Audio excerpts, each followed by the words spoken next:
O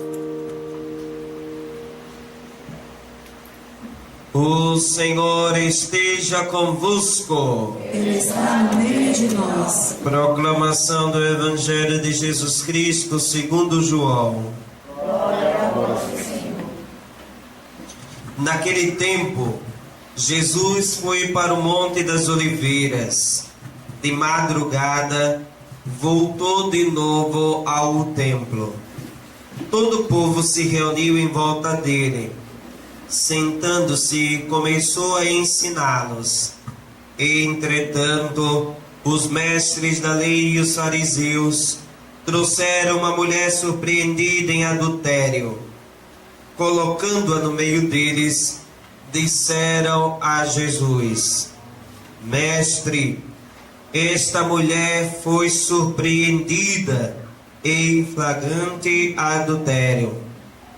Moisés da lei mandou apedrejar tais mulheres. Que dizes tu? Perguntavam isso para experimentar Jesus e para terem motivo de o acusar. Mas Jesus, inclinando-se, começou a escrever com o dedo no chão. Como persistissem em interrogá-lo, Jesus ergueu-se e disse: Quem dentre vós não tiver pecado, seja o primeiro a atirar-lhe a pedra. E tornando a inclinar-se, continuou a escrever no chão. E eles, ouvindo o que Jesus falou, foram saindo um, a começar pelos mais velhos. E Jesus ficou sozinho com a mulher que estava lá no meio do povo. E então Jesus se levantou e disse: Mulher, onde estão eles?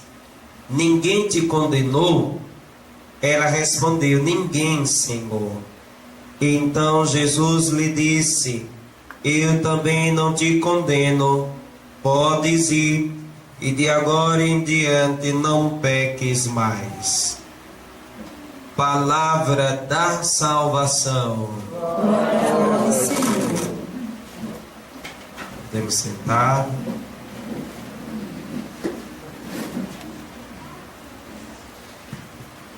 Estamos cada vez mais nos aproximando da maior de todas as festas, a mais importante festa para nós cristãos, que é a festa da Páscoa.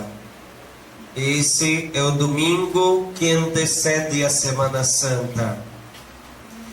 E é interessante que o Evangelho hoje terá como afirmação central: quem estiver sem pecado, atire a primeira pedra.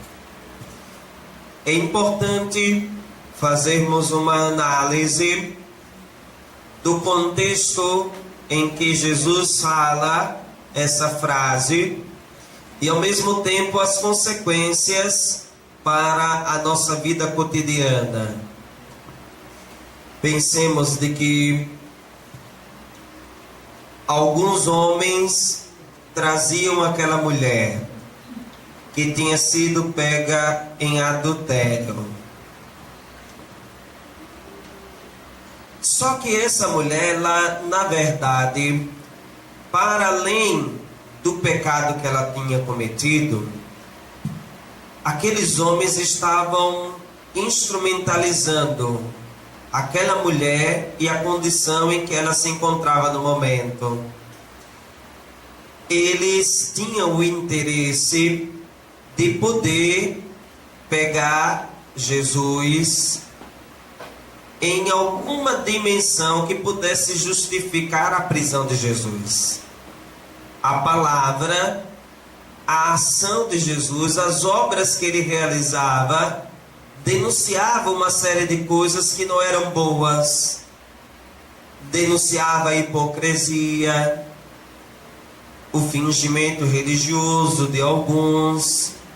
Então aqueles que se incomodavam com a presença e a atuação de Jesus começaram a demonstrar o seu incômodo e a tentarem armar ciladas para Jesus.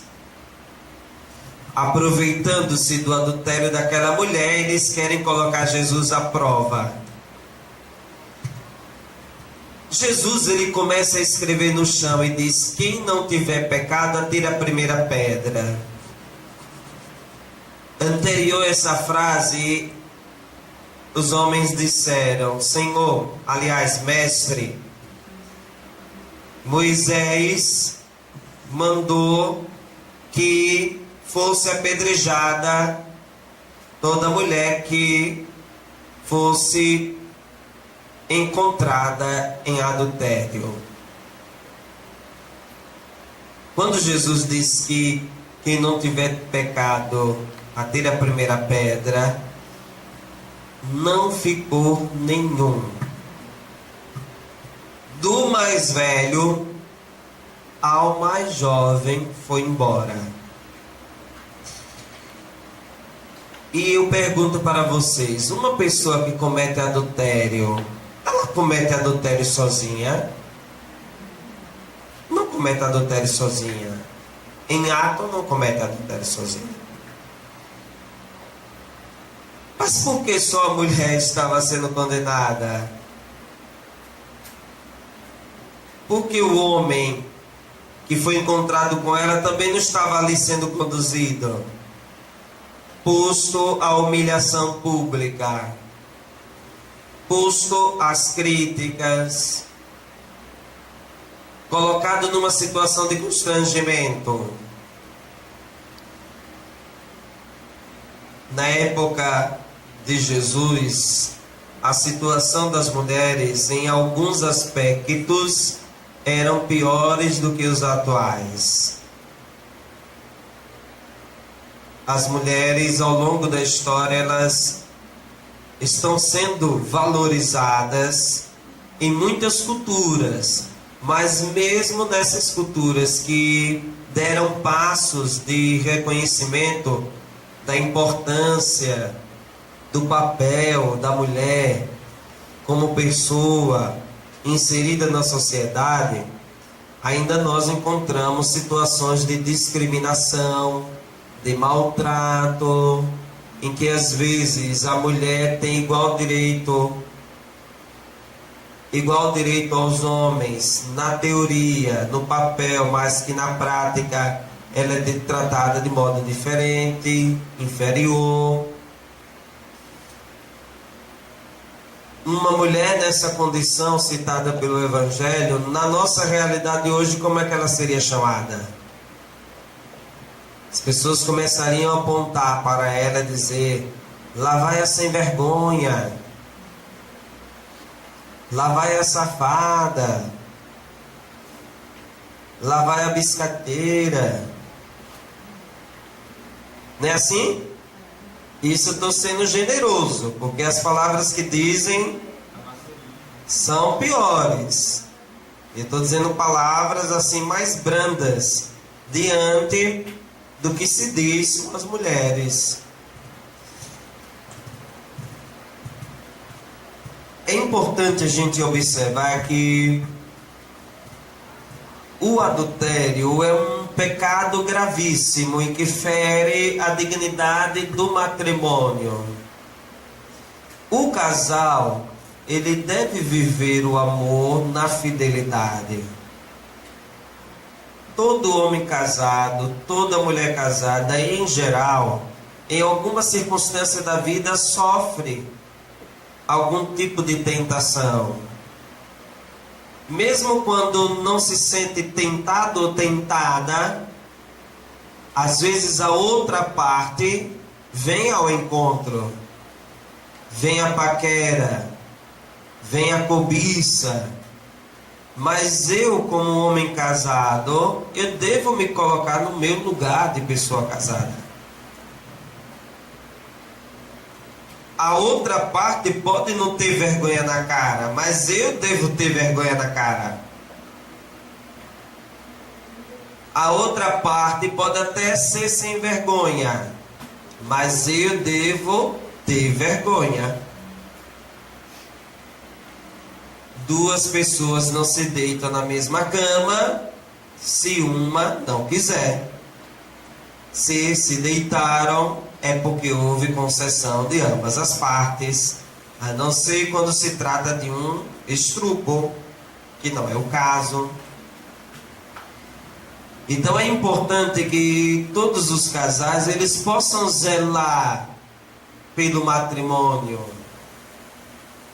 possam buscar viver o amor com fidelidade, porque o adultério é um dos principais inimigos para a vivência do matrimônio. Por causa do adultério, vários casais se separaram. Por causa do adultério, existem casais que estão em terrível conflito. Por causa do adultério, famílias foram destruídas. E como consequência dessa destruição, os maiores impactos sofrem as crianças. Então, um casal ele deve zelar de noite e de dia pelo seu matrimônio. Deve vigiar, deve orar pelo seu matrimônio, deve pedir a Deus a graça sempre da fidelidade para ambas as partes. Agora, vigiar sobre o matrimônio não é colocar um chip no marido, não é colocar um chip na esposa para poder monitorar, não é a cada respiro que a outra parte dá já se desconfia. Será que ele está respirando diferente porque já está pensando em outra? Não se trata disso. Se trata de que o casal ele vai cuidando do seu matrimônio na atenção que se dá, no namoro, na presença constante, no diálogo, no companheirismo, na combinação. O casal vai cuidando também, extraindo momentos para exclusivamente estar com o outro. Às vezes tem uma das partes do casal que tem tempo para os amigos, tem tempo para as amigas, mas nunca tem tempo para o esposo nem para a esposa.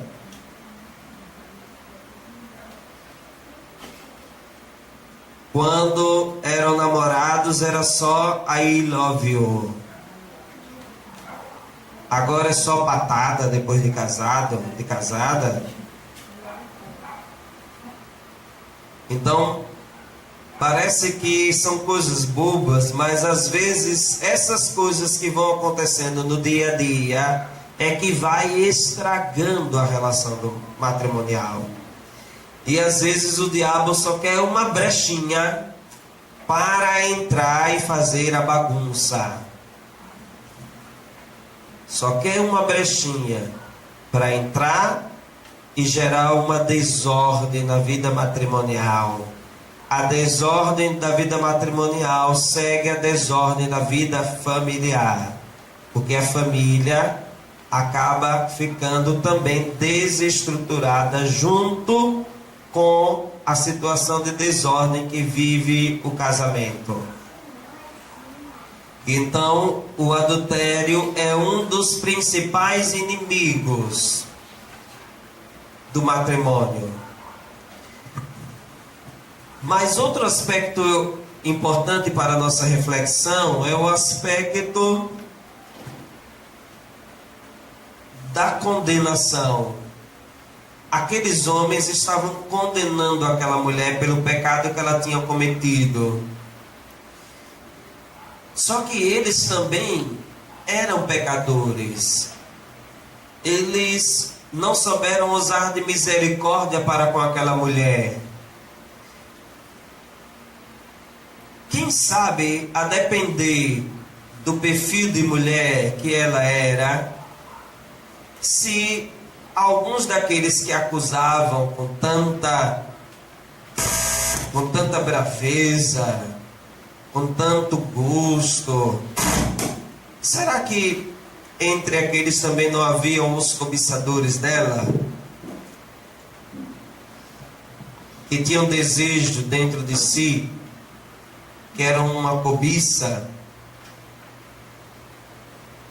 Então é importante que quando os nossos irmãos vierem a errar, assim como nós também erramos, que nós tenhamos sempre a postura de alguém que é misericordioso. E ser misericordioso não é tapar o sol com a peneira, não é tapar os olhos e fingir que não enxerga, não é dizer que uma coisa está errada, aliás, que uma coisa está certa quando ela está errada.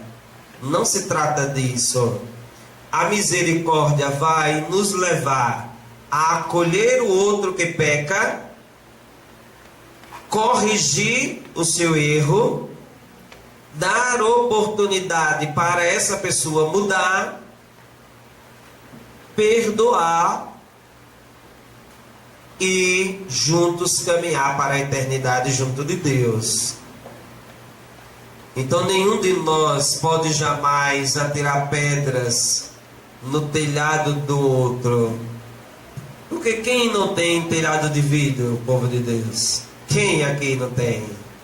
Agora, a mesma pergunta que Jesus fez para aqueles homens, eu faço para vocês. Quem aqui não tem pecado? Fique de pé. Quem não tem pecado? Com coragem. Quem aqui nunca cometeu algum erro? Quem é perfeito? O padre está de pé, não porque seja perfeito, nem mais santo do que os demais. Eu estou exercendo o meu ofício na arte da pregação, David. Não estou de pé como aquele que fosse perfeito, santo, porque eu também sou necessitado da misericórdia de Deus. É porque David falou antes do padre falar, né? Ele nem esperou, ele está tão ansioso hoje que nem esperou o padre falar. Mas pensem bem, não é verdade? Muitas vezes a gente é rígido, é duro com o outro, mas quando a gente erra, a gente quer que todo mundo compreenda. A gente não quer que jogue na nossa cara os erros que a gente cometeu, mas quando o outro erra, a gente fica jogando o tempo todo o erro na cara dele ou dela.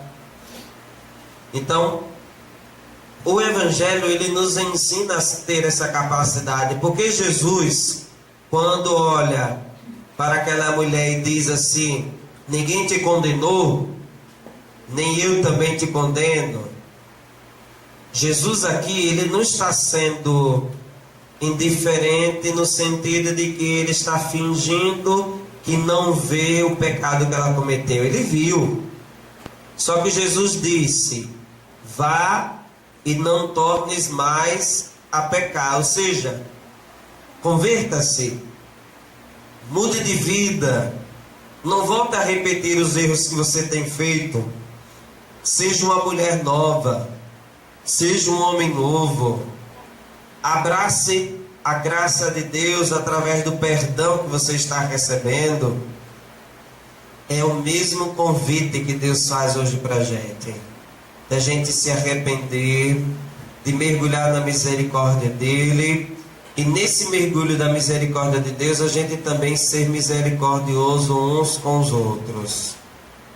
Eu acredito de que se nós fôssemos misericordiosos uns com os outros, o mundo seria diferente. É por isso que a gente tanto diz que está faltando amor no coração das pessoas.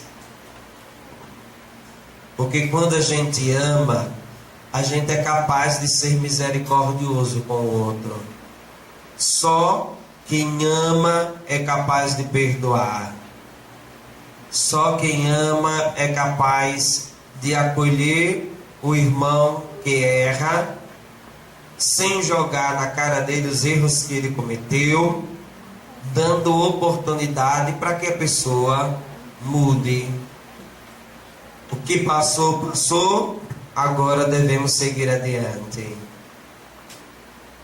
Então que nós possamos vivenciar essa palavra, pedindo a Deus, e uma vez vivendo sob a graça dele, um dia possamos ficar de pé, e o David agora, ficar de pé diante de Deus, porque só ficarão de pé diante de Deus aqueles que viveram a misericórdia.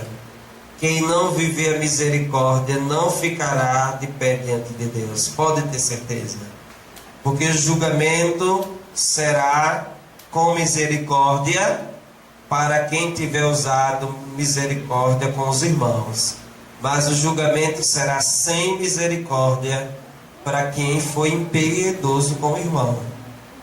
Louvado seja nosso Senhor Jesus Cristo. Amém.